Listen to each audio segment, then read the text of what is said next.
Ok. Bueno, buenas tardes. Hoy es miércoles 1 de diciembre y nos corresponde la última clase del curso donde vamos a ver los programas de seguridad habitacional, la segunda parte. Recordando un poquito de lo que vimos en la clase anterior, nos centramos en dos programas. Después el programa de arriendo de vivienda y el programa de compra de una vivienda. Hoy día vamos a recorrer 3 programas más. Vamos a poner ahí nuestra... Ahí ya estoy compartiendo.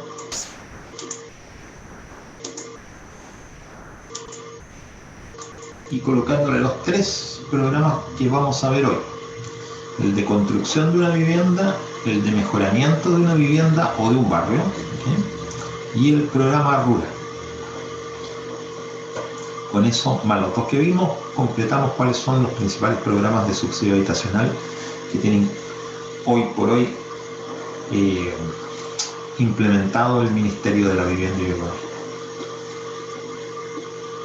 Respecto a la clase anterior, ¿alguna pregunta, alguna duda, algún comentario que quieran ustedes hacer? Ninguna duda por mi parte, profe. Ninguna, Amparo, ok. Ok, Amparo y Viviana, yo les decía a Iván un poquito antes que ustedes se incorporaran, que ya toda la información de la ayudantía, que va a ser el martes de la próxima semana, y de la evaluación 3, que comienza el jueves de la próxima semana, ya están publicados en el aula virtual los horarios, los días. ¿Okay? Solo faltaría en este momento el que emita la invitación a la videoconferencia del martes para la ayudantía. Y con eso estaríamos ya con todos los elementos listos para hacer estos últimos pasos que nos van faltando para terminar el curso. Bien, entonces comencemos con nuestro primer programa de hoy, que es el de construcción de una vivienda. Este programa de construcción de vivienda tiene tres subprogramas, que se podrían agrupar en 2 en realidad. ¿Okay? El que es conocido, no más bien conocido, sino el que está arreglado o regulado por el Decreto Supremo 1, que es un subsidio habitacional para construir una vivienda, y que aquí aparece, digamos, separado en 2 tramos, que son viviendas hasta 1.600 UF y un segundo tramo hasta 2.200 UF, es el mismo, ¿ya? Se pueden separar o se pueden juntar, ¿okay? Y está el que está regulado por el Decreto Supremo 49, que es un subsidio para construir una vivienda de menor valor, ¿ya? Una vivienda mucho más, ¿cómo se llama?, básica.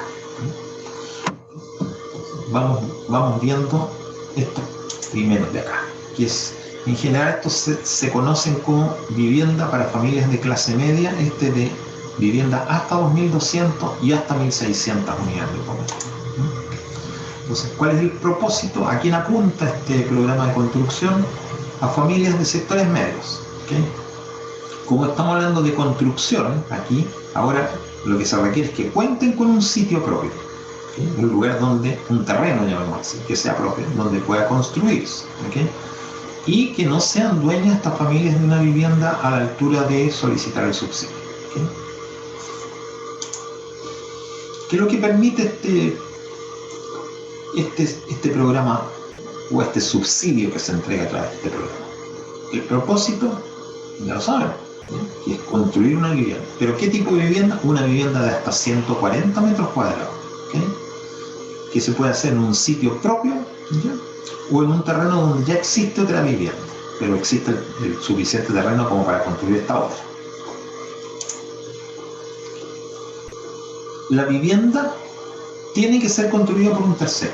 No está permitido usar el subsidio en autoconstrucción. ¿Okay? Tiene que haber la participación de un tercero distinto del postulante. ¿Okay? Y en consecuencia, si se debe acudir a un tercero, ¿okay? Existe ¿cómo se llama? Un registro que tiene el MIMBU, ¿ya?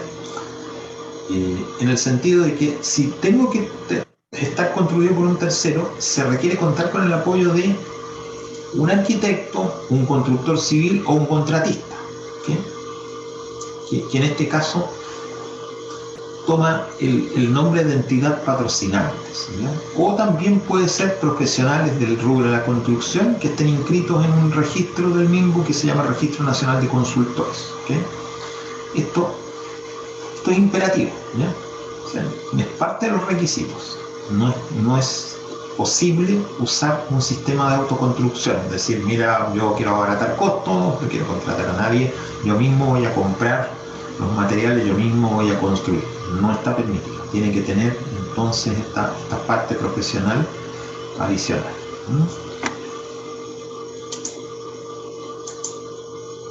Igual que en el caso de la compra de una vivienda, se ha segmentado digamos, el territorio nacional en 3 zonas, ¿ya? 3 zonas que van a ser útiles para poder distinguir distintos montos de subsidio que se entregan en distintas partes, ¿ya? Las características geográficas son las mismas que vimos para el caso de la compra. La zona extremo norte, ¿ya? O norte grande, que podríamos llamarlo, que considera las regiones de Arica, Parinacota, Antofagasta, o sea, Tarapacá y Atacama, o sea, todas las regiones antes de la región de Coquimbo, ¿okay? Y esta zona extremo norte incluye también a la provincia de Chiloé. Esta la zona que llaman regular, que es todo lo que va entre Coquimbo y los lagos, todo lo que podríamos llamar el Chile central, aunque aquí está incorporando Norte Chico, zona central y también zona sur, pero entre Coquimbo y hasta los lagos es la zona regular, ¿ya? Y está la zona del extremo sur y las islas, ¿ya? Que contemplan a las regiones de Aysén, Magallanes, Antártida, la provincia de Palena, que pertenece en estricto rigor a la región de los lagos, ¿ya? Y las comunas de la isla de Pascua y de Juan Fernández. Estas son las zonas en que se dividió geográficamente el país para efectos de este programa de subsidio. ¿Cuáles son los montos del subsidio que se van a entregar? El tramo 2, recuerden que estábamos viendo de que en este programa de construcción de viviendas para familia clase media, además de segmentarlo geográficamente, existen 2 tramos, digamos así, ¿ya? Viviendas de hasta 1.600 unidades de fomento y viviendas de hasta 2.200 unidades de fomento. Entonces, cuando estamos hablando del tramo de viviendas de hasta 1.600 unidades de fomento, que es el tramo 2, porque el 1 son viviendas de hasta 1.200, que no están para efectos de construcción, ¿okay? Solamente en construcción aparece este tramo 2, 1.600, y el tramo 3, que es el tramo de hasta 2.200. Este tramo 2 requiere un ahorro mínimo de 30 unidades de fomento, ¿okay? Y luego podemos ver en el gráfico que estamos mirando en la pantalla que de acuerdo a cuál es el precio de la vivienda, que parte en un mínimo de 600 unidades de fomento y llega al máximo de las 1.600 unidades de fomento, los subsidios son diferentes dependiendo de las zonas, ¿okay? Y como pueden ver ustedes, a medida que el precio de la vivienda va aumentando, el porcentaje que cubre el subsidio respecto al valor de la vivienda es menor, ¿okay? Cuando vemos las viviendas más económicas de este tramo, las viviendas de 600 unidades de fomento, vemos claramente de que si sumamos en cualquiera de las zonas geográficas el subsidio que se entrega más el ahorro mínimo, la vivienda queda completamente pagada, ¿okay? O sea, cuando se construye una vivienda de 600 unidades de fomento en cualquiera de las zonas geográficas, con el subsidio y el ahorro mínimo exigido, se encuentra completamente pagado, ¿ya? Lo mismo ocurre si estamos hablando de viviendas de 700 unidades de fomento, en el extremo norte y extremo sur, donde entre el subsidio recibido y el ahorro mínimo se cubre el valor completo de las 700 unidades de fomento. Esto no es así en la zona regular o la zona centro, ¿okay? Porque ahí ya queda un pequeño espacio. De ahí para adelante, viviendas sobre 700, digamos, sobre 800 unidades de fomento y hasta las 1.600, que es el máximo, el subsidio es el mismo. Son 700 unidades de fomento en la zona norte Son 600 unidades de fomento en la zona regular y son 750 unidades de fomento en la zona sur de extremo sur. ¿Okay? Entonces, si por ejemplo, estuviéramos diciendo, a ver, vamos a ver una vivienda de 1000 unidades de fomento. ¿Sí? Construir una vivienda de 1000 unidades de fomento en la zona regular. ¿Sí? ¿Cuál sería el subsidio recibido?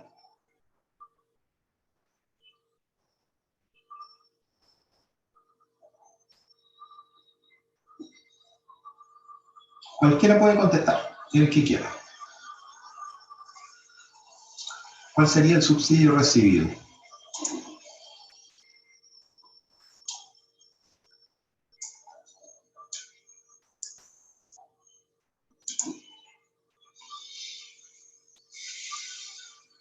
A ver, le voy a preguntar a alguno de ustedes que se ha incorporado recién. Germán Cisternas, si es que me estás escuchando, si estamos hablando de que se va a construir, la persona llega postulando para una vivienda de valor 1000 unidades de fomento en la zona regular, en Santiago. ¿Qué subsidio le corresponde?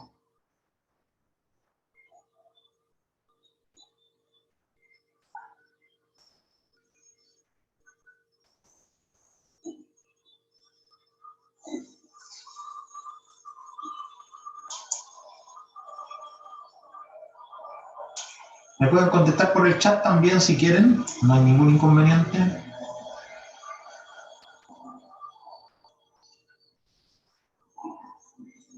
Verónica, tú que estabas, porque conversamos antes. Verónica, si me estás escuchando,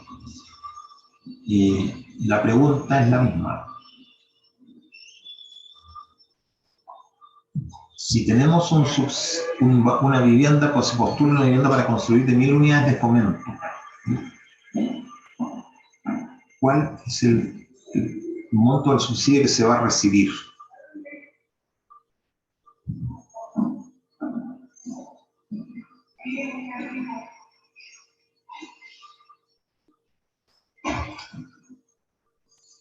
Chicos, no sé si no me están escuchando o cómo se llama o no me contestan, pero...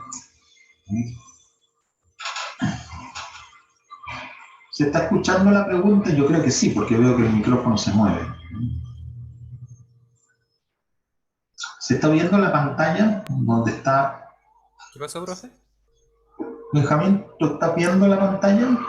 Sí, es que me acabo de conectar así. Ah, Me ok. perdí un poco. Disculpa, no, es solamente lo que vi tu micrófono activo, por eso te pregunté. ¿Ya? Ah, ya. Sí, Que no, sí como se ve estoy la haciendo la pantalla. pregunta y no obtengo respuesta de nadie, no sabía si es porque no estaban escuchando, no están viendo algún inconveniente. No, parece que está todo ok. Me falta que rompan el silencio. No. Bueno, muchachos, les pido por favor que alguien conteste esta pregunta, ¿ya? De acuerdo a lo que estamos mirando en este momento en pantalla, estamos viendo que hay un tramo de viviendas de hasta 1600 unidades de fomento. ¿Sí? Si el valor de la vivienda es de 1000 unidades de fomento, ¿sí? ¿Cuál es el valor del subsidio que se va a recibir si esta vivienda está en la zona que se llama regular? ¿Okay? O Santiago forma parte de eso. ¿De 600 UF? Unidades de fomento, exactamente. Y el ahorro mínimo que tiene es para poder obtener las 600, el ahorro mínimo que debería tener De 30. 30. O sea, entre los 30 de ahorro mínimo y el subsidio que recibe, 630, para una vivienda de 1000 unidades de fomento tendría un saldo de 270 unidades de fomento, 370 unidades. 370 unidades de fomento. Eso es lo que tendría que financiar con recursos propios o con un préstamo de carácter habitacional. ¿Okay? La idea es esta tabla, darse cuenta de esa parte. ¿Okay? Si Amparo me contestó ahí las 600 UF por el chat después también. ¿Okay? Bueno, esto es para cuando estamos hablando del tramo 2, viviendas de hasta 1600 unidades de fomento.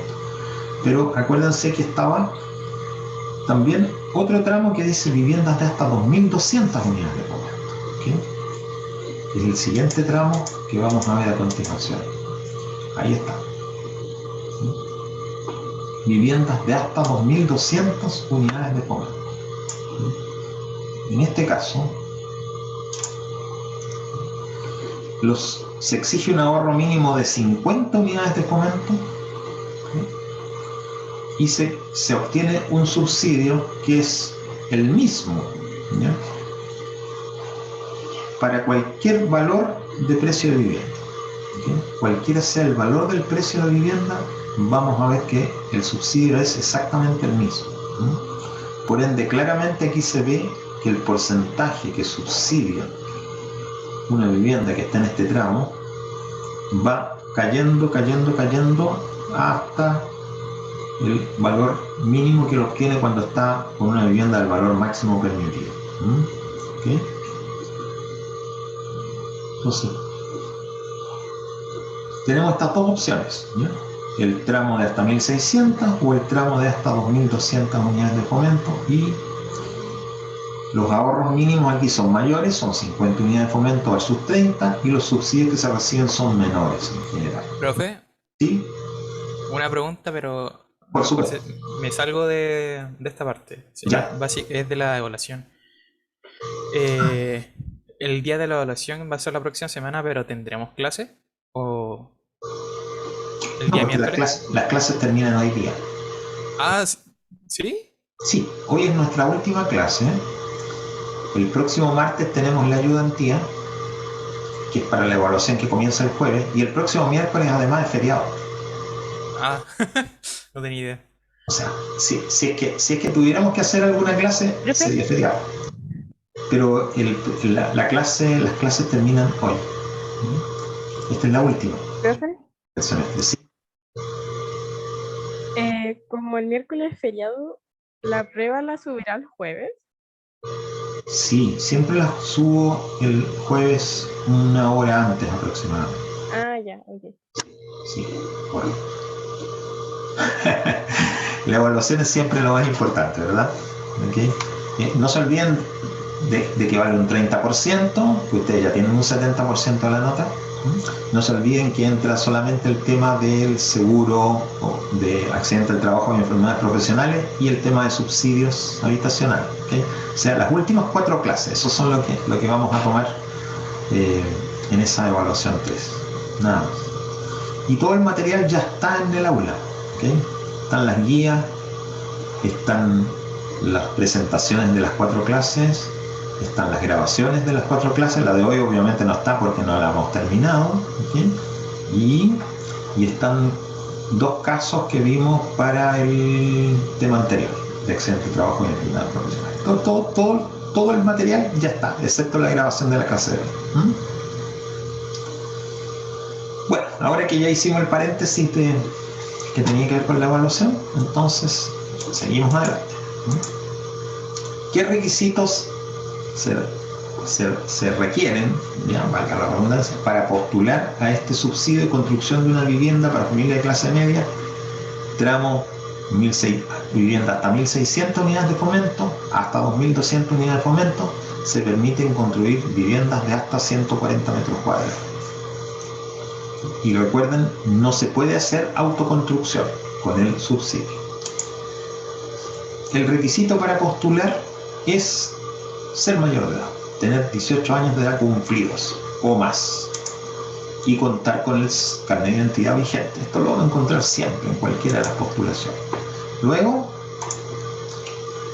igual que en el caso anterior, ya lo veíamos, hay que acreditar una cuenta de ahorro. ¿Okay? Acreditar que existe una cuenta de ahorro para la vivienda en este caso, que tenga una antigüedad mínima de 1 año y que el ahorro exigido esté depositado en esa cuenta. ¿Okay? ¿Cuál es el ahorro que tenemos que tener? A ver, chicos, si estaban atentos a lo que vimos recién. ¿Cuáles eran los valores de los ahorros que tenemos que tener en esta cuenta de ahorro para la vivienda que tiene antigüedad de 1 año mínimo y que está ya puesto ahí? 30 y 50. O Sí, sea, no. está muy bien, Benjamín. Eso es 30 y 50, dependiendo del tipo de vivienda que vamos a postular construir. ¿Okay? Y hay que estar inscrito en el registro social de hogares. También es un requisito que se exige, ¿no? ¿Okay? Y como lo planteamos al principio, porque como se trata de construir, bueno, el subsidio no es para comprar un terreno y construir, es para construir, ¿okay? Y por tanto, una exigencia que me hacen es que yo disponga un terreno propio, ¿okay? Y lo tengo que acreditar que lo tengo, ¿ya? No basta con que lo diga, tengo que acreditar. ¿Cómo lo acredito? Bueno, entregando un certificado de avalúo, ¿ya? Fiscal. O sea, ese terreno tiene que estar enrolado en el servicio de impuesto interno y por tanto voy a poder decir, mire, aquí está el terreno que está a nombre del postulante. ¿Sí? Esos son los requisitos de postulación. ¿Sí? Bien. Ese es el programa de construcción de una vivienda, el de construcción de una vivienda para sectores de clase media. ¿Okay? Estas viviendas de 1.600 unidades de fomento, 2.200 unidades de fomento máximo, no tienen que ser siempre esos valores, donde los subsidios estaban en función del valor de la vivienda, el porcentaje iba cayendo a medida que la vivienda se iba acercando al valor máximo, dependían de la zona geográfica los valores y tenían estos requisitos donde uno de los que vimos en las tablas era el ahorro mínimo, 30, 50 unidades de fomento. Y estas condiciones de tener un terreno, para poder yo postular un subsidio de construcción, tengo que tener un terreno y tengo que contactarme, digamos, hacer formar parte ¿cómo se llama?, del proyecto a un profesional del sector de la construcción que esté inscrito en el registro del MIMBU o vaya directamente con un arquitecto, un constructor civil, ¿no? Para que ellos me lleven a cabo el proceso de asesoría y de acompañamiento, ¿no? Okay. Este es el otro de los programas que forman parte del tema del... vamos a mirar un poquito atrás, ¿okay? Voy a volverme un poco atrás.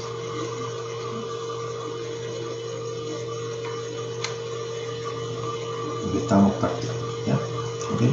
De construcción de una vivienda, ¿okay? Y entonces ahora nos vamos a ir al segundo de estos, que es el programa de mejoramiento de una vivienda o de un barrio. Ese es el que vamos a ver a continuación. Ahí me voy paseando por todo. Este es. Ok. Este programa de mejoramiento de viviendas y barrios está regulado en el Decreto Supremo 27. ¿Okay? Y aquí el tema es orientado a localidades donde la población es más de 5.000 habitantes. ¿Okay? Más de 5.000 habitantes. ¿Okay? Después vamos a ver a continuación el programa rural, donde la exigencia es localidades con menos de 5.000 habitantes. Este programa de mejoramiento de vivienda de barrio tiene proyectos de eficiencia energética e hídrica, tiene proyectos para condominios y tiene proyectos para vivienda. ¿Okay? Y tiene proyectos para equipamiento comunitario. ¿Okay? Son los 4 componentes de este programa que se llama Mejorar Vivienda o Barrio. ¿Okay? Cuando estamos hablando de mejorar un barrio, ¿cuáles de estos 4 apuntan al tema de un barrio? ¿Cuáles apuntan?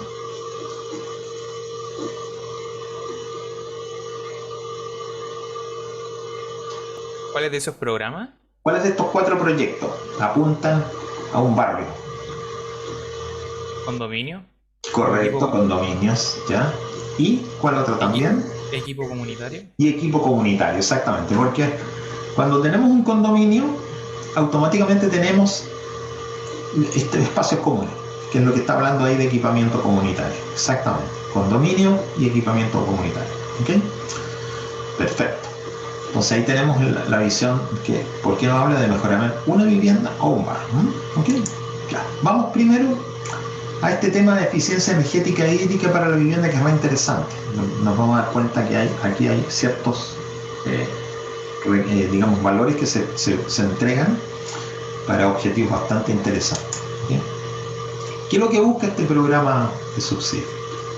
Reducir, dice, fuga térmica. ¿Okay? Cuando está hablando de fuga térmica, está hablando de reducir pérdida de energía por efecto de una mala calidad o un mal diseño de lo que técnicamente se llama el envolvente de una vivienda. O sea, llamémoslo así, que rápidamente la energía calórica que se genera dentro del hogar se difunde, porque hay mal, el concepto que se usa habitualmente es mal aislamiento. ¿Okay? ¿Okay? Los materiales con los cuales está construida la vivienda no permiten ¿cómo se llama? Un aislamiento que sea eficiente, ¿ya? Y especialmente en periodos fríos, el calor no se mantiene, sino que se difunde, ¿ya? Y esto es lo que busca este programa con algunas acciones. Y también contribuir a mejorar servicios básicos, o sea, disponibilidad de servicios básicos. ¿Okay? Entonces, aquí hay proyectos de distintos tipos, los que vamos a ver a continuación. Hay proyectos de acondicionamiento térmico en la vivienda, ¿ya? Y el objetivo es un poco el principal que habíamos visto, es mejorar el aislamiento de la vivienda. ¿Para qué? Bueno, claramente lo dice, reducir transmitancia térmica. Es una palabra bien técnica, pero lo que quiere decir es de que si yo tengo una vivienda que tiene mal aislamiento, en el invierno va a ser muy fría, ¿okay? Pese a que yo la calefaccione, voy a tener gran pérdida de la energía calórica que se genera, y en el verano va a ser una vivienda muy calurosa, porque también voy a tener poco aislamiento con respecto a los rayos infrarrojos que genera la energía solar. ¿Okay? Entonces, este acondicionamiento térmico es un propósito, un tipo de proyecto. Y luego están los proyectos de eficiencia energética e hídrica. ¿Okay? Esto básicamente lo que busca es mejorar servicios básicos de la vivienda. En la eficiencia energética e hídrica tiene que ver con energía eléctrica y agua. ¿Okay? Entonces, aquí este tipo de proyectos de eficiencia energética encontramos estos cuatro, básicamente, ¿ya? Que son sistemas solares térmicos. ¿Okay? Los sistemas solares térmicos son sistemas que lo que buscan es calentar agua, ¿okay? A través de pequeñas cañerías de agua, muy pequeñas, muy básicas, con muy poca, pero que permitan mucha capilaridad, se calienten a través de paneles solares. ¿Okay? Aquí lo que buscamos es calentar agua. ¿Okay? Entonces, la eficiencia energética en este caso está en que usamos una energía gratuita que da el sol, ¿okay? A través de algo que evidentemente no es gratuito, que son los paneles, ¿ya? Que nos permiten calentar agua y poder almacenarla en algún lugar para los usos domésticos. Esos son los sistemas solares térmicos. Después tenemos los sistemas fotovoltaicos. Aquí lo que estamos buscando es generar energía eléctrica con algún sistema foto, o sea, de luz, ¿ya? De la energía solar, nos permite a través de algún sistema generar electricidad para el hogar. ¿Okay? Después están los sistemas de generación eólica. Aquí lo que estamos usando es el viento como el elemento que nos permite generar electricidad para el hogar. ¿Okay? Y finalmente están los sistemas de reutilización de agua. En el fondo, que podamos usar el agua que usamos. No probablemente las aguas servidas, ¿ya? Sino que las aguas grises. Normalmente nosotros usamos, fíjense ustedes, en el hogar se usa el agua. ¿En qué cosas? ¿En qué usamos agua en el hogar? Piensen un poco en las descargas de agua. ¿Dónde descargamos agua en el hogar? Descargamos, o sea, usamos y descargamos. ¿Dónde lo hacemos?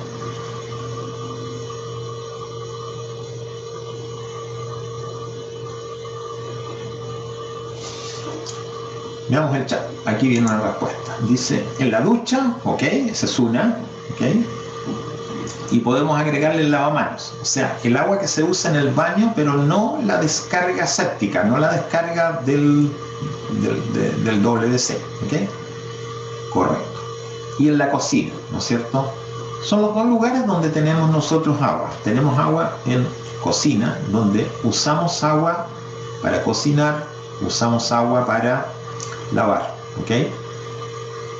Y en el baño podríamos hablar que tenemos dos tipos de descarga, que es la descarga que proviene del uso higiénico, o sea, ducha, lavamanos, y la descarga que proviene de agua servida, ¿ok? Olvidémonos del agua servida porque tiene un grado de contaminación muy alto, pero el agua que usamos en cocina y el agua que usamos para higiene personal, ¿sí? Y para lavado de loza, como dice ahí, ¿no? ¿Okay? Es un agua que no tiene la misma característica del agua servida, es un agua que normalmente se denomina gris, ¿ya? ¿Okay? A diferencia del agua servida que normalmente se llaman aguas negras, ¿ya?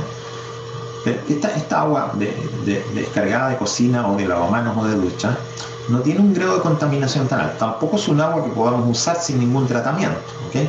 Pero estos sistemas de que aquí nos muestra este programa está orientando precisamente a recuperar agua gris, porque el grado de tratamiento y reutilización es bastante menor y probablemente la podemos usar en usos que son, por ejemplo, cargar nuestros estanques de descarga de WC, que digamos, son, por el volumen de agua que tenemos que acumular, son importantes dentro del consumo de agua de un hogar. ¿Okay? Entonces, estos son los 4 tipos de obras que están calificando como proyectos de eficiencia energética. Veamos un poquito más de esto. Entonces. Subsidios que se entregan. ¿Okay? Cuando estamos hablando de proyectos de acondicionamiento térmico, recuerden, aislamiento básicamente del hogar, ¿okay? 120 unidades de poder. Cuando estamos hablando de proyectos de eficiencia energética, ¿okay? Todos estos proyectos entonces que están orientados a sistemas fotovoltaicos, ¿cómo se llama? De generación de calor a través de energía solar, ¿bien? De reutilización de agua, 50 unidades de poder. Y existe un plazo de 1 año, una vez que lo obtiene el postulante, para aplicarlo. ¿Okay? Esto es independiente de que una persona se adjudique un proyecto, un subsidio de construcción o un subsidio de compra, ¿ya? Es adicional, ¿ya? Se agrega, se postula para adicionalmente a lo que estábamos viendo en estos casos. ¿Okay? También se requiere un ahorro previo. Son bastante bajos, ¿ya? Son solamente 3 unidades de fomento independientemente de cuál sea el tipo de proyecto que estemos postulando. ¿Okay? Dice acá que el dinero debe estar depositado en una cuenta de ahorro, las 3 unidades de fomento, el último día del mes anterior a la postulación. ¿Cuál es el paso a paso del proceso de postulación para este programa de subsidio? Primero que hay que elegir una entidad patrocinante para desarrollar el proyecto. Estas entidades patrocinantes están inscritas, ¿ya? en el Servio, ¿ya? Por ende uno las elige desde allí. ¿Okay? Pero es un requisito, ¿ya? No es que la persona desarrolle el proyecto, ¿ya? Ni cualquiera. Entonces va a estas empresas que están registradas y están enroladas en este ministerio y que evidentemente para hacerlo han cumplido con ciertos requisitos, ¿ya? ¿Qué es lo que va a hacer esta entidad patrocinante que se elige, que el postulante elige? Diseño del proyecto, apoyo para elegir la empresa constructora y preparar antecedentes para postular. ¿Okay? Porque una cosa es el diseño del proyecto y otra cosa es hacerlo. ¿Ya? ¿Okay? Entonces, estamos hablando de 2 partes distintas. ¿Ya? Esta entidad patrocinante es quien va a ingresar la postulación al sistema informático del Ministerio de la Vivienda. Porque por ahí va a ingresar. ¿Sí? quien va a hacer la evaluación de los proyectos y los va a calificar y colocar como proyectos elegibles, va a ser el Servio. ¿Sí? Y una vez que el Servio, como organización regional, haya elegido cuáles son los proyectos que se pueden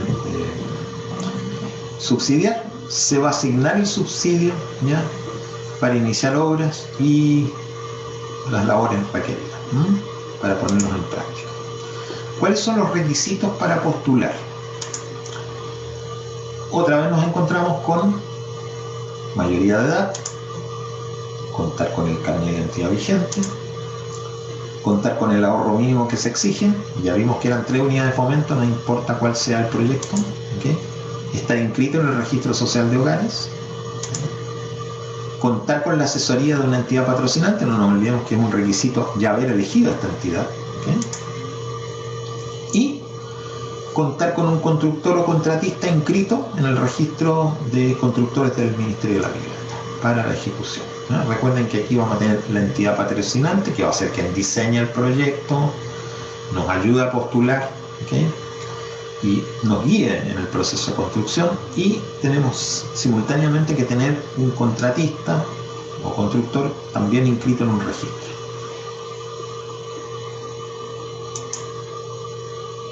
Y finalmente tenemos que contar con un permiso de edificación, ¿okay? ¿De quién? De la Dirección de Obras Municipales de la comuna a la cual pertenece, o sea, donde se va a ejecutar el proyecto. ¿Por qué? Porque nosotros vamos a hacer obras, ¿ya?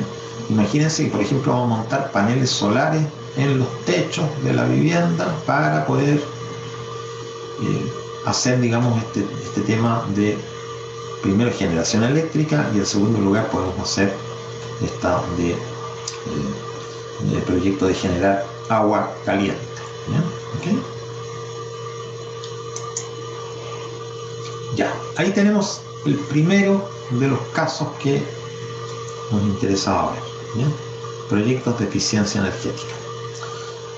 El segundo de los proyectos que ve este programa de mejoramiento de barrios, ¿ya?, o de viviendas, son los proyectos para condominios, ¿okay? Aquí estamos hablando de un grupo de viviendas, no una sola, ¿okay? Entonces, aquí los proyectos que se van a financiar están destinados a obras que sean de ampliación de las viviendas o de reparación o mejoramiento de bienes comunes, ¿ya?, en copropiedad, en condominios, ¿okay? Vamos a hacer una distinción porque vamos a hablar de estos dos temas, ¿ya? Y por ende, cuando hablemos de viviendas sociales y viviendas económicas, que ya lo vamos a estar hablando en un momento más, sepamos de qué se trata. Cuando hablamos de una vivienda social, nos estamos refiriendo a una vivienda que es de carácter definitivo, pero que su valor de tasación no supera las 400 unidades de fomento, si es vivienda individual, y las 520 unidades de fomento si es una vivienda en condominio, ¿okay? 400 unidades de fomento, para decirlo en términos bien gruesos, ¿ya?, son 12 millones de pesos aproximadamente, ¿sí? 12 millones de pesos. Vivienda que no supere ese valor, ¿sí?, corresponde a una vivienda social. Si estamos hablando de una vivienda en condominio, es un poco más. ¿Y por qué es un poco más? Porque hay bienes comunes que también tenemos que valorizarlos, ¿sí? Y cuando se habla de vivienda económica, ¿okay?, aquí ya estamos hablando de otro estado, ¿okay? Son las que tienen superficie edificada no mayor de 140 metros cuadrados por unidad de vivienda y que reúnan todos los requisitos y características que se determinan en el llamado DFL2. O sea, es una vivienda DFL2, máxima 140 metros cuadrados, ¿okay? En general, aquí podemos ver que la inmensa mayoría de las viviendas tienen esta característica, se llaman viviendas económicas. No significa que sean viviendas básicas, ¿ya? Que aquí puede entrar perfectamente como vivienda económica en esta clasificación, puede entrar un departamento de primera línea de vista al mar en, por ejemplo, la avenida costera de Serena Coquimbo, ¿ya? La Avenida del Mar, ¿ya? Y puede ser un departamento que cueste 8.000 unidades de fomento, ¿ya? O sea, varios cientos de millones de pesos. Tiene la característica de ser una vivienda económica porque no tiene una superficie superior a los 100 metros, 140 metros cuadrados, ¿okay? Y reúne todos los requisitos de FL2.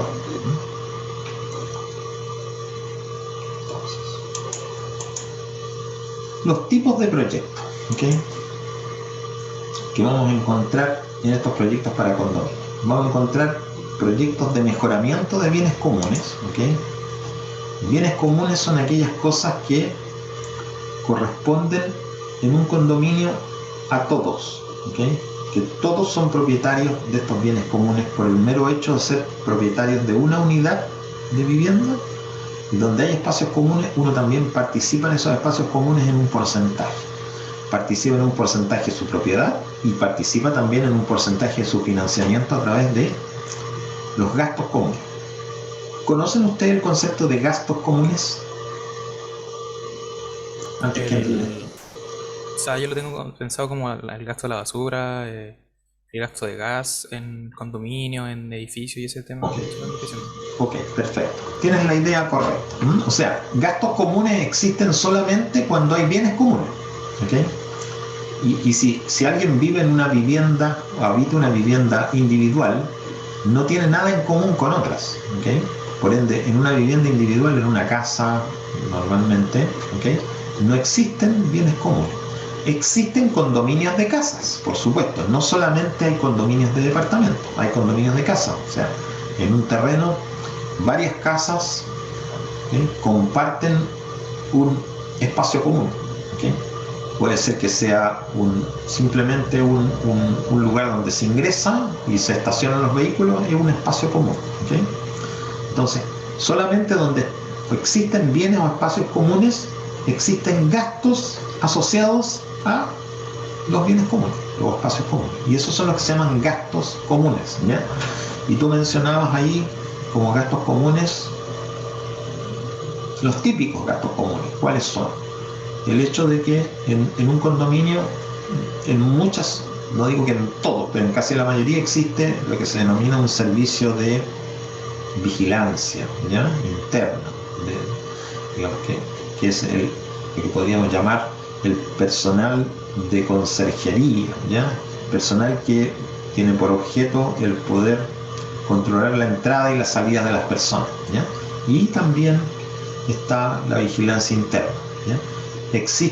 Como existen espacios comunes, también hay necesidad de hacer aseo en espacios comunes, ¿ya? Y existen personas que hacen aseo del condominio, ¿ya? No hacen aseo de las viviendas individuales, casas o departamentos, sino solamente de los espacios comunes. Entonces, ahí vemos, nosotros ahora a continuación está la lista, no absolutamente exhaustiva, de tipos de proyectos a qué pueden apuntar. Áreas verdes y equipamiento. Claro, si existe un sector de área verde, un jardín, ¿ya? Una plaza en un condominio, hay que hacer mantenimiento de esto, ¿ya? Y eso ya implica un gasto común. Pero en este caso estamos hablando de proyectos de mejoramiento de áreas verdes y equipamiento, o sea, donde se mejore lo que ya existe o se haga algo nuevo. Cierres perimetrales, digamos, los cierres de frontera del condominio, obras en techumbres, ¿okay? Porque el techo de un condominio, el techo de un edificio de departamento, ya no el techo de una casa, no, ¿ya? Porque la casa que está en un condominio es todo perfectamente identificable, la techumbre con la casa, pero en un edificio de departamento la techumbre no es del departamento que vive en el último piso, ¿ya? La techumbre es parte del espacio común de todos, ¿okay? Obras en ascensores, escaleras o vía de circulación, en fachadas o muros, sistemas de iluminación interna, redes de servicio de los espacios comunes, obras de refuerzo estructural, acondicionamiento, etc. ¿Ya? Todo esto es parte de un posible proyecto de mejoramiento de bienes comunes, ¿ya? Mejoramiento significa donde no había, tenemos un proyecto de algo nuevo o de mejorar algo que ya existe. Lo típicamente puede ser, por ejemplo, el tener que llevar a cabo un mejoramiento de los sistemas de iluminación interna. ¿Okay? Y está después el tema de ampliación de la vivienda en copropiedad. Aquí ya no estamos hablando de un espacio común, sino que estamos hablando de la vivienda, ¿ya? Individual, pero dentro de un condominio. Entonces, estos proyectos de ampliación de vivienda lo que buscan es aumentar la superficie construida de algo que ya existe. ¿Sí? Y esto puede ser en todas las viviendas que componen el condominio o algunas, ¿sí? Dependiendo de cuáles sean las necesidades de cada uno de los propietarios, ¿no? Entonces distinguimos acá estos dos tipos de proyectos, los que van al tema de las áreas comunes y los que van al tema de la vivienda. La vivienda individual es ampliación. ¿Okay? ¿Cuáles son los subsidios disponibles? Aquí tenemos, por un lado, por eso hablábamos de viviendas sociales y viviendas económicas. ¿Okay? Si ustedes se fijan, para las viviendas sociales el subsidio es más que para las viviendas económicas. Y la razón es bastante simple, porque las viviendas sociales, si son de valor de tasación más baja, se supone que son propietarias familias de menores ingresos y por tanto la ayuda tiene que ser mayor. ¿Okay? En el caso de las viviendas económicas. Entonces, hay un subsidio base que es de 80 o 50 unidades de fomento. Y luego ya entramos a ver cosas particulares, ¿okay? Como por ejemplo, cuando estamos hablando de ampliaciones, ¿okay? Recuerden que estábamos hablando de ampliación de la vivienda. Cuando estamos hablando de departamentos de hasta 46 metros cuadrados, para departamentos sobre los 46 metros cuadrados, ahí están los valores, ¿ya? Algunos son variables de acuerdo a la superficie, otros son de 15 unidades de fomento fijos, ¿ya? Y luego tenemos incrementos por ciertas características. Cuando existe un ambiente salino, es decir, cuando estas viviendas, estos que están en condominio, están colocadas en lugares donde la corrosión salina ha causado daño, ¿ya? Entonces se puede postular estos subsidios. Remoción de elementos con asbesto cemento. ¿Por qué? Porque muchas viviendas fueron construidas en el pasado con elementos aislantes de asbesto cemento que es conocidamente cancerígeno. Entonces se entrega un subsidio para poder llevar a cabo proyectos que eliminan estos aislamientos que son tan perjudiciales para la salud humana. Incrementos por control de plagas, incrementos por grave deterioro, es decir, cuando la vivienda ha tenido algún problema importante, digamos, que esté básicamente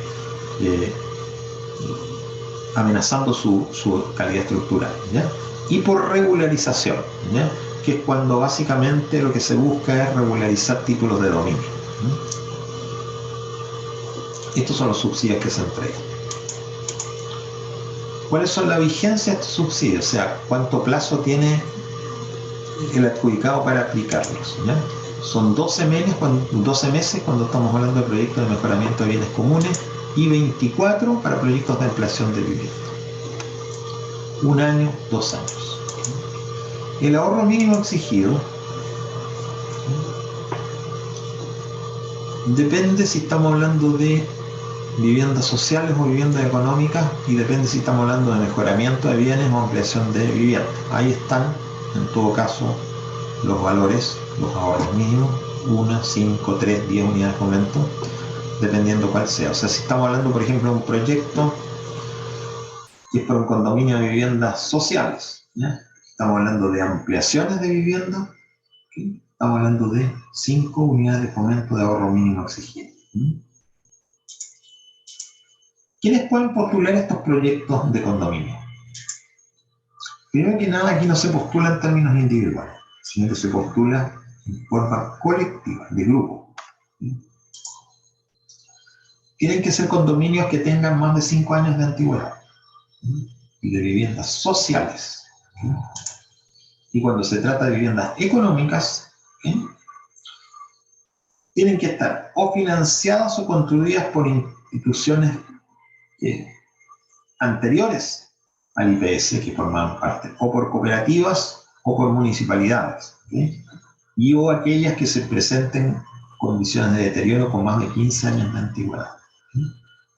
Entonces, si bien uno podría leer que se otorgaban subsidios para viviendas económicas. Yo les decía, una vivienda económica puede ser alguien que compró un departamento en la Avenida del Mar, en La Serena, que cuesta 8.000 unidades de fomento. Es vivienda económica y podría postular a este proyecto de condominio.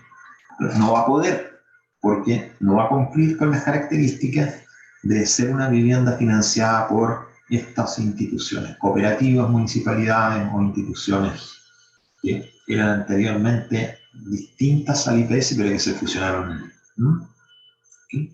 Entonces, ahí ya un poco baja el nivel de posibilidad de cualquier vivienda económica de obtener un subsidio para algunos de los casos que veíamos antes, que eran ampliaciones o mejoramiento de espacios comunes. Requisitos para que pueda postularse. Estar certificado como condominio, objeto del programa por la Seremi de Vivienda de su región. O sea, el condominio que pretende obtener un subsidio tiene que certificarse en la Secretaría Regional Ministerial de Vivienda, donde lo que van a hacer es verificar que cumple con los requisitos como para poder ser un condominio objeto de este programa de subsidio. Se tiene que contar con el ahorro mínimo de acuerdo a la alternativa de postulación. Ya vimos que eran varias, dependiendo si eran viviendas sociales o económicas, si eran proyectos de mejoramiento o ampliación. Luego, hay que distinguir si son condominios formalizados. ¿Okay? Condominio formalizado es aquel que tiene una asociación de copropietarios. ¿Okay? Que en el fondo se ve a través de un comité de administración. ¿Okay? Hay una organización formal de un condominio cuando este condominio se organizó y formó un grupo de copropietarios, y este grupo de copropietarios de un condominio estableció un comité de administración y obtuvo como tal un rol único otorgado por el Servicio de Impuestos Internos, ¿no? Son donde existen comunidades de copropietarios formadas, pero no todos los condominios están en esa condición. También existen condominios que no están formalizados, ¿no? ¿Okay? Y de alguna manera tienen que acreditar que existen, ¿ya? Por eso dice que el requisito de un condominio no formalizado es contar con documentación para acreditar que la vigencia existe. Recuerden que hay un plazo mínimo, ¿ya?, de 5 años, ¿ya?, y representación de una organización que se haya creado, aunque no esté esta organización inscrita con RUT y con un comité de administración y con una comunidad de copropietarios, tiene que de alguna manera acreditar que tiene un tipo de organización, ¿ya? Alguna organización tiene que tener, que represente a todos los copropietarios de este condominio. ¿Alguno de ustedes vive en un condominio?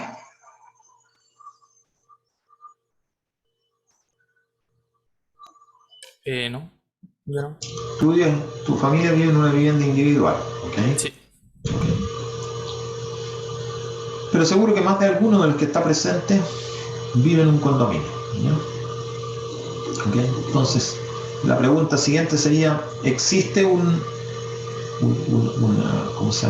comunidad, ¿ya?, dentro de ese condominio? Lo más probable es que me digan sí existe, ¿ya? Existe porque ese condominio tiene un comité de copropietarios, tiene una asamblea de copropietarios, tiene un reglamento, tiene un comité de administración, se pagan gastos comunes, ¿okay? Y ese comité de administración representa a los copropietarios y esta comunidad de copropietarios está inscrita propiamente tal y tiene un RUT que la representa, o sea, está formalizada. Eso es lo normal, ¿ya? Probablemente en un campamento sea muy difícil encontrar esto. Veamos el chat que me dice. Ok. Franco me dice que él sí vive en un condominio y tiene una junta de copropietarios que se hace una vez al año, ¿okay?, más gastos comunes y todo lo que menciona, ¿okay? Exactamente, sí, eso es típico en cada parte, ¿ya? O sea, está formalizado estrictamente hablando. Bueno, tanto los condominios formalizados como los no formalizados pueden postular. Eso es lo que uno quiere decir en esto. No necesariamente solo los formalizados pueden hacerlo. Los no formalizados también, solamente que van a tener que de alguna manera demostrar que existen como tales y tienen un grupo que de alguna manera representa al resto.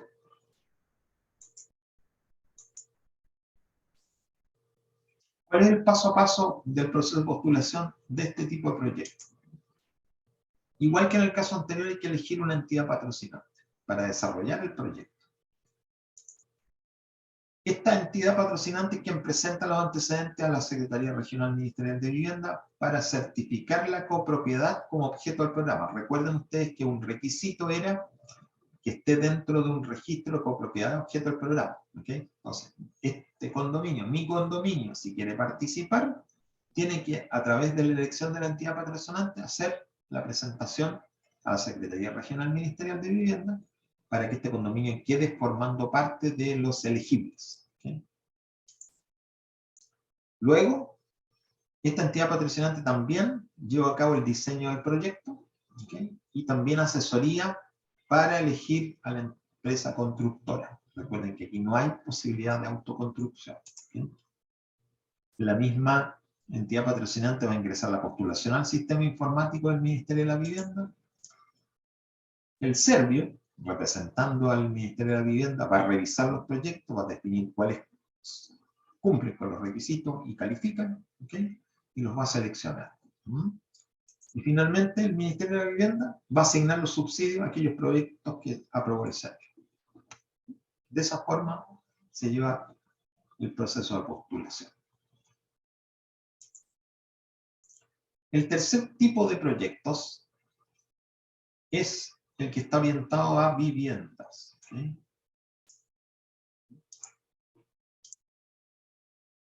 Revisamos los de eficiencia energética. Recuerden que estaban los temas que tenían que ver con aprovechar recursos de alguna manera.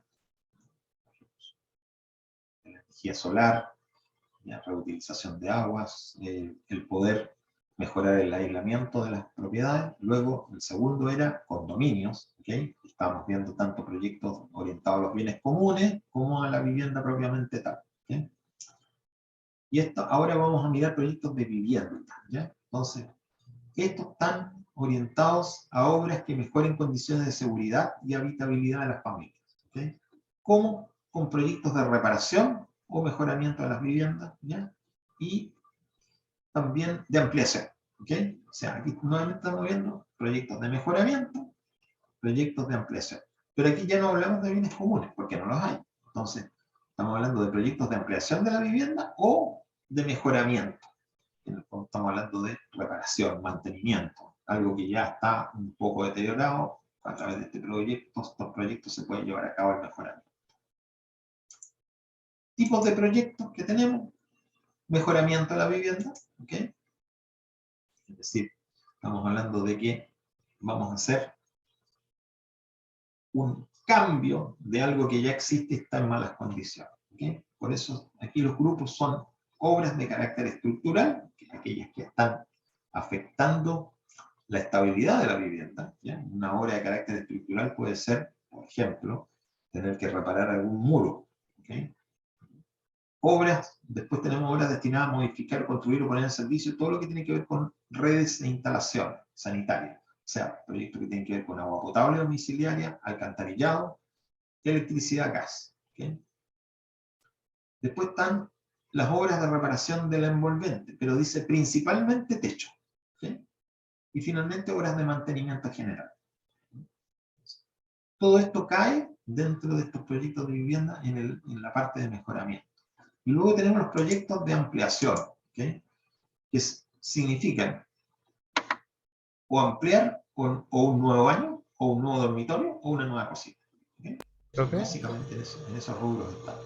Profe, cuando se hacía un proyecto de ampliación de la vivienda, se supone que tenía que hablar con la municipalidad, ¿o no?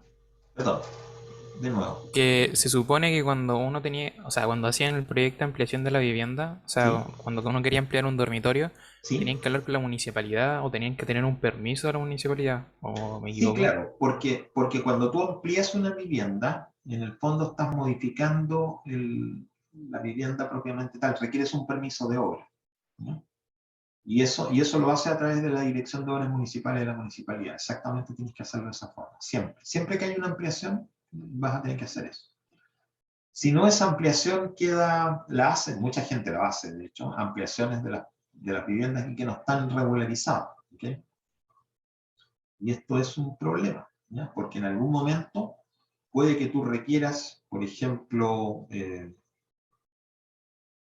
llevar a cabo una transacción, ¿ya? Y puede que tengas un problema de regularización de la vivienda que no esté efectuado. Por eso es que siempre que se hace algo, ¿ya?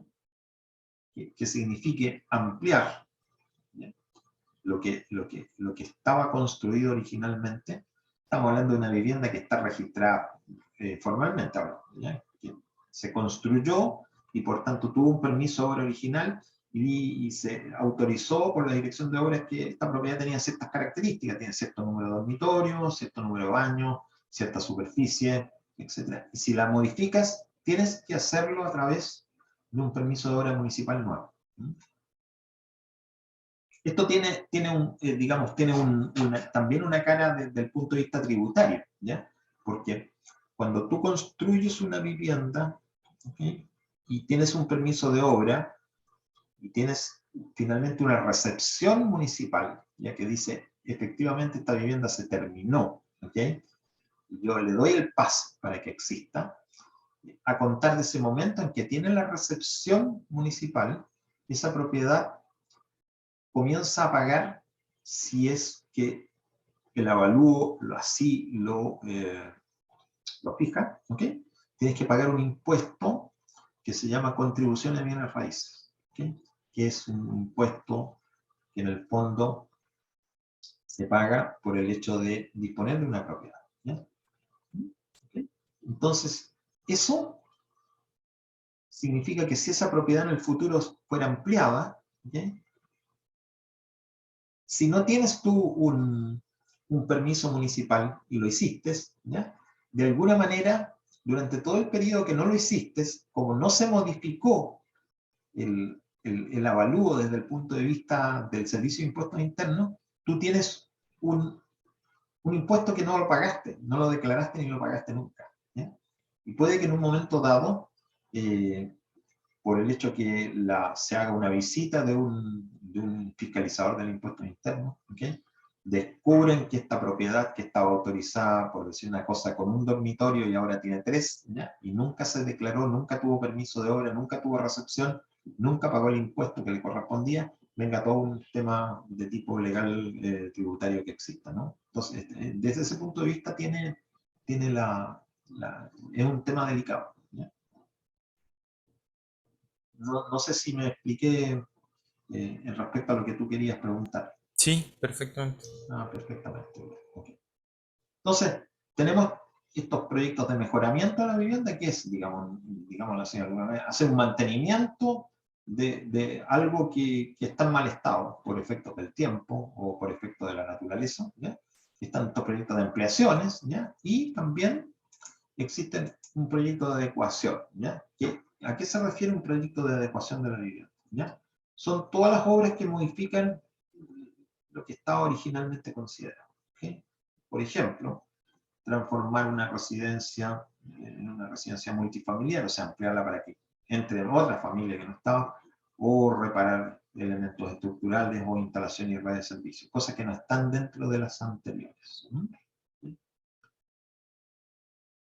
sea que va mucho más allá de obras de un nuevo baño, de un nuevo dormitorio, de una nueva cocina, ¿ya? Mucho más del mejoramiento propiamente tal. Estamos hablando de cambiar en forma importante el propósito de la vivienda.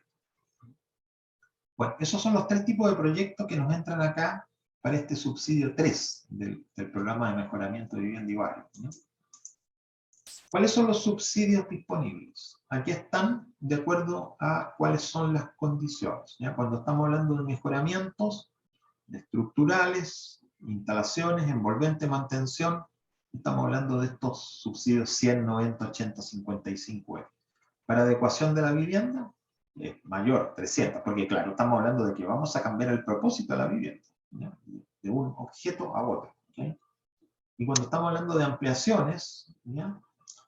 Cuando son superficies inferiores a 40 metros o superior a 40 metros, tenemos distintos tipos de subsidios dependiendo de la superficie construida, cuando son viviendas de muy baja superficie, y aquellas que son mayores de un subsidio completamente fijo de 110 unidades.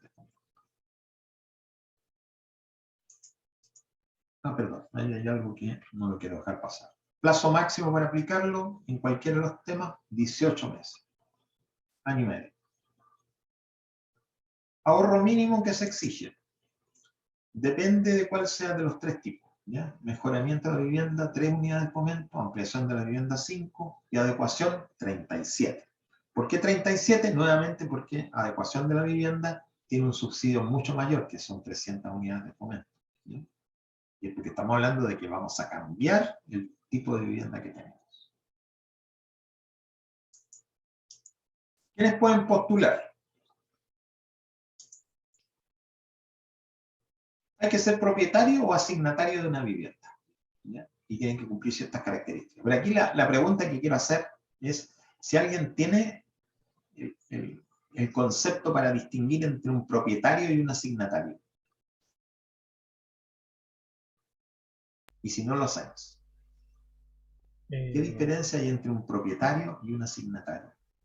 A mí se me imagina que el propietario tiene que ser el dueño del terreno, de la propiedad en sí, Ok. y el asignatario el que viva en la vivienda. El asignatario, el que viva. A ver, en una vivienda o vive el propietario, ¿ok? O vive otro tipo de personas, ¿ya? Por ejemplo, puede ser alguien que arrienda, ¿ya? ¿Okay? O alguien a quien le he cedido, porque es perfectamente posible también que yo una vivienda del propietario de A la ceda gratuitamente a otro familiar. No hay ningún inconveniente. El propietario tiene la facultad de poder ceder su vivienda a título gratuito o a título, los abogados le llaman a título oneroso. ¿Ya? Título oneroso significa me paga usted. O sea, el típico arrendatario es una cesión a título oneroso porque se va a pagar algo. ¿Okay?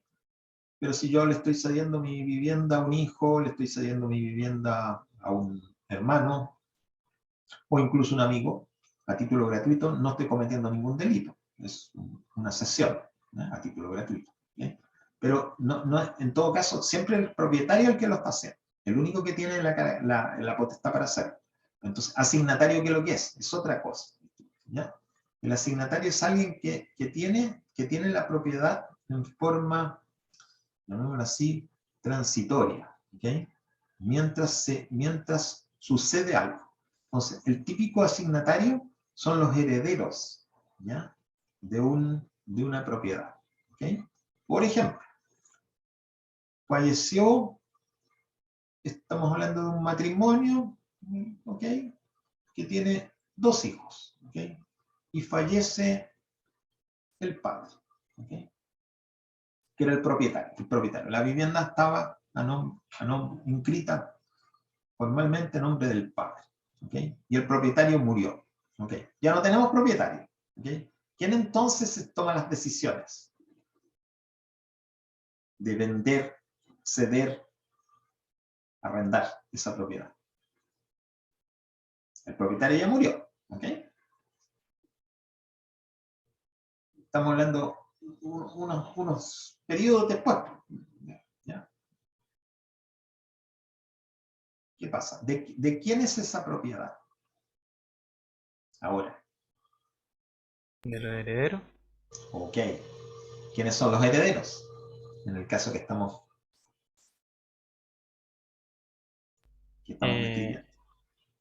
¿Tenía hijos? Es que se me olvidó, pero... Sí, dijimos que era un matrimonio con 2 hijos donde el que fallece es el varón, que era el propietario legal.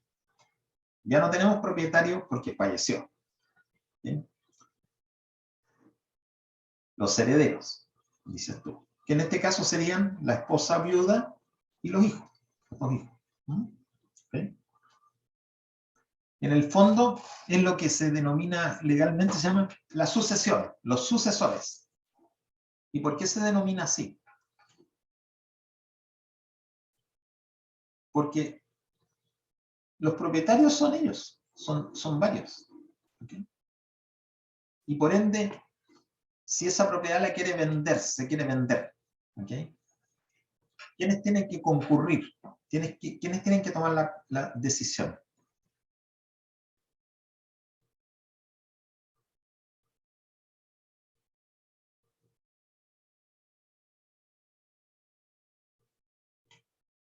¿Quién toma la decisión de vender una propiedad, una vivienda, donde el propietario falleció y los propietarios entonces ahora, asignatarios en este caso, ¿ya? Son la viuda y los hijos? La viuda. No necesariamente, ¿ya? ¿Ok? Interesante este caso porque no tiene nada que ver con los programas de subsidio, pero sí es bueno aclarar, ¿ya? Mira, en el caso que estamos describiendo, los propietarios son los tres, ¿no? Los asignatarios, en realidad, son los tres, ¿ya? Es la viuda y los dos hijos, ¿ya? Que tienen proporciones distintas, pero todos tienen una proporción de la propiedad, ¿no? No hay un propietario único, ¿ya? Puede haber una excepción cuando tú dices la viuda, pero la viuda sería propietaria única, ¿ok? Solamente en el caso que los dos hijos, a través de escritura pública, ¿ya? No a través de un acuerdo verbal, sino que a través de una escritura pública notariada, cedan el dominio a la viuda, a la madre en este caso. ¿No? Tienen que ceder el dominio, pero si no lo hacen, los tres son asignatarios. Y por tanto, si esa vivienda la quieren vender, los tres tienen que concurrir a la escritura de venta. ¿Okay? Y si uno no está de acuerdo y no concurre, no hay manera de venderla. ¿Okay? Entonces, no es solamente la viuda la que toma la decisión, sino que todos los herederos, en este caso los tres. Entonces, lo que está diciendo un poco esta frasecita es que si estamos en el caso de que una vivienda está en este proceso de sucesión, ¿okay? Donde hay asignatarios momentáneamente en lugar de propietarios, ¿okay? Esta vivienda también puede postular. No es necesariamente una situación que lo impida, ¿ya? Porque ocurre, ¿ok? Ocurre, no es muy raro, ocurre frecuentemente que las propiedades han perdido al propietario original, ¿ya? Y están en manos de una sucesión, y esa sucesión no se diluye tan fácilmente porque muchas veces ocurren desacuerdos que hacen que esta vivienda no siga en este estado de sucesión teniendo asignatario, y naturalmente hay un acuerdo verbal de que la siga ocupando la madre, por ejemplo, ¿ya? ¿Okay? Eso es un acuerdo verbal entre los hijos y la madre, donde ellos le ceden verbal, digamos, en forma, sin que haya necesariamente una escritura pública, le ceden el derecho a usar la vivienda, ¿okay? En forma gratuita. ¿Okay? La madre sigue viviendo ahí, y a lo mejor siguen viviendo los hijos, pero si estábamos hablando de que los hijos ya estaban independientes, tenían sus propios hogares adicionales, a lo mejor ellos mismos deciden que siga viviendo la madre hasta el día que fallezca y en ese momento hacer ya la partición de los bienes definitivos. Pero siguen siendo asignatarios, ¿se fijan? Es una condición que es muy frecuente y por eso es que el programa de subsidio permite que postulen propiedades, viviendas que estén en esa condición. ¿Mm? ¿Alguna pregunta para aclarar el tema?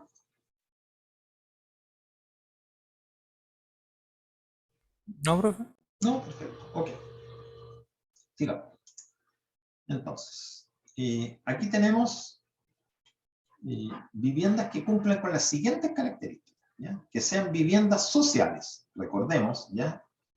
Cuyo valor fiscal no supere las 950 unidades de fondo. ¿Okay? Construidas o compradas con subsidio habitacional del Ministerio de la Vivienda o construidas por el Servio o sus antecesores legales. ¿Okay? Ese tipo de viviendas son las que pueden postular, no otras. Después, ¿cuáles son los requisitos para postular? El que vamos a encontrar siempre: mayoría de edad y contar con el carnet de identidad vigente. Inscrito en el registro social de hogares.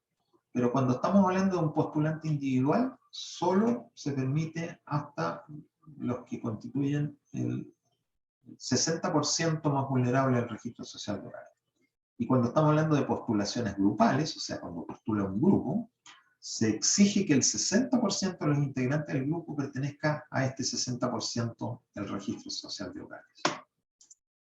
Contar con un ahorro mínimo, contar con la asesoría de la entidad patrocinante nuevamente, contar con el constructor o contratista que esté inscrito en el registro de constructores del mismo, como vimos antes, y contar con permiso de edificación de la Dirección de Obras Municipales cuando el proyecto sea de ampliación o de adecuación de la vivienda, o sea que vamos a hacer algo adicional a lo que ya existe.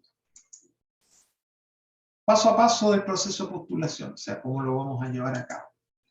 Se elige una entidad patrocinante para desarrollar el proyecto. Esto ya lo vamos viendo que es bastante frecuente y es necesario. ¿Okay? Esa entidad patrocinante va a iniciar el diseño, va a apoyar a las personas para elegir la entidad constructora y para postular.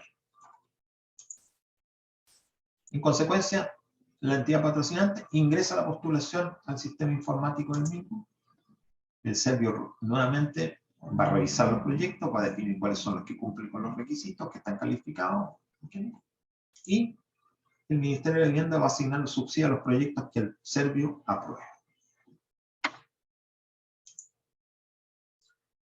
Y ahora vamos a ver los proyectos para equipamiento comunitario, ¿okay? Que es el cuarto grupo. O sea, proyectos aquí orientados a bienes comunes. Condominio. Estamos hablando de qué tipo de proyectos se pueden financiar con este tipo de subsidios. Construcción de edificaciones comunitarias, mejoramiento de edificaciones comunitarias, construcción o mejoramiento de áreas verdes, acceso universal para equipamiento comunitario, mejoramiento del mobiliario urbano. Aquí están los subsidios, ¿okay? Y los tipos de actividades que se pueden llevar a cabo. Por ejemplo, cuando estamos hablando de construcción de edificaciones comunitarias, estamos hablando de centros comunitarios, sedes sociales, salas de uso múltiple, multicanchas, camarines, bibliotecas. Disculpe. Ahí tenemos un subsidio máximo de 7.500 unidades de campo. Cuando estamos hablando de mejoramiento de edificaciones comunitarias, estamos hablando de reparar, ampliar, mejorar. Lo mismo que veíamos antes. ¿Ya? Sedes sociales, salas de uso múltiple, multicanchas, camarines, etc. Después estamos hablando de construcción o mejoramiento de áreas verdes. Y tiene que ver con plazas, plazoletas, jardines internos. 3.500 unidades de fomento es el máximo que se puede obtener. Cuando estamos hablando de proyectos de acceso para equipamiento comunitario, estamos hablando de vías de acceso, rampas, veredas, circulaciones, señalética, etc. Y el mejoramiento del mobiliario urbano tiene que ver con bancos, cicleteros, juegos infantiles, máquinas de ejercicio, luminaria. Y ahí son 250 unidades de fomento máximo de subsidio. Plazo máximo para aplicarlo, una única excepción son los proyectos de construcción de equipamiento de bienes comunes que tienen año y medio, porque son más complejos. ¿Quiénes pueden postular estos proyectos? Colectivamente solo se puede hacer a través de organizaciones comunitarias o juntas de vecinos. No, aquí no se postula individualmente. ¿Cómo se lleva a cabo esta postulación? La organización comunitaria, o sea, estamos hablando de la comunidad de copropietarios de un condominio, ¿ya? O la junta de vecinos, tiene que elegir a la entidad patrocinante para desarrollar el proyecto. Nuevamente apareció la entidad patrocinante. Esta entidad, nuevamente, vemos, diseño del proyecto, apoyo a los postulantes, para elegir la empresa constructora y para presentar el proyecto. La entidad patrocinante ingresa la postulación al sistema informático del Ministerio de la Vivienda. El Servio evalúa los proyectos, selecciona a aquellos que cumplen con los requisitos y el Ministerio de la Vivienda asigna el subsidio a aquellos que el Servio selecciona. ¿Y cuáles son los requisitos para postular? Aquí no vamos a hablar ya de ser mayor de edad, porque eso es individual. Tiene que haber un certificado de vigencia de personas jurídicas, es decir, la comunidad de copropietarios del condominio o la junta de vecinos tiene que tener un certificado de que existe realmente y documentarlo, ¿ya? Hay un documento que tiene un formato serbio, ¿ya? Que tiene que justificar y acreditar que ese proyecto tiene un cierto impacto comunitario, ¿ya? O sea, es una especie de justificación, ¿ya? Hay que contar con apoyo de entidades públicas o privadas, ¿okay? Que tengan representación en el barrio y que en el fondo avalen necesidad del proyecto, ¿okay? Lo normal, municipalidades. La organización que postula, o sea, la junta de vecinos, la organización comunitaria, tiene que presentar un proyecto donde el proyecto está aprobado por la mitad más uno de los socios o asociados que la componen, ¿ya? De la junta de vecinos o de la comunidad. Cuando estamos hablando de proyectos de construcción o mejoramiento de edificaciones comunitarias, presentar una declaración jurada donde, miren qué interesante, la comunidad acepta que el uso del equipamiento comunitario pueda ser usado por otras organizaciones territoriales del sector del barrio, ¿ya? O sea, por ejemplo, si construye una multicancha con camarines, en el fondo permito que otras personas que viven en otros condominios del barrio puedan también utilizarlo. Nómina de personas residentes del barrio en que se localiza la intervención, ¿okay? Y presentar un plan de uso y mantención según un formato que está en el servicio de vivienda y urbanismo. Estos son los requisitos para postular a estos proyectos de equipamiento comunitario. Bueno, 5 para las 4, ¿ok? Vamos a dejar el programa rural para la segunda parte y en este momento entonces vamos a hacer, vamos a ver, la grabación la vamos a dejar detenida, detengo la grabación.